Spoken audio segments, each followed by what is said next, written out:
Dayanmaq sözü feilin hansı qrammatik məna növlərində işlənə bilər? Cavabını verib daha sonra bizlə yoxlaya bilərsiniz. Öncə səhifəmizi izləməyi və fikir bildirməyi yaddan çıxarmayın. Getdik. Gəlin bunu rəngini dəyişək. Nə eləyək? Ağ eləyək ya da ağ eləməyək. Ağ eləməyək də. Kiməndə çıxır ağ eləmək. Bilirsiniz onda, bilirsiniz. Göy eləyək.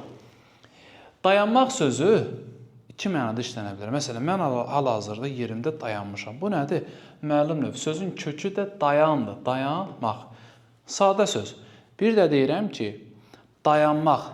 Məsələn, mən tribunaya dayandım, söykəndim. Artıq burada sözün kökü dayanmaqdır, dayanmaqdan dayanmaqdır. Və mən dayandım. Həmişə öz üzərimdə icra eləmişəm. Həm də şəkilci var deyə deyirəm ki, qayıdış növdür.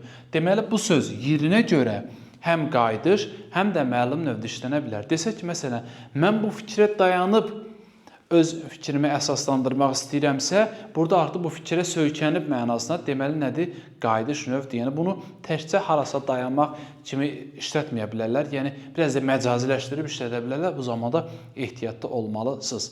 Belə, deməli, həm qayıdış, həm də məlum növdə işlənə bilir. Məlum növdə sadə, qayıdış növdə isə düzəltmədir. Belə, bu tip izahlar üçün bizi izləməyə davam edin.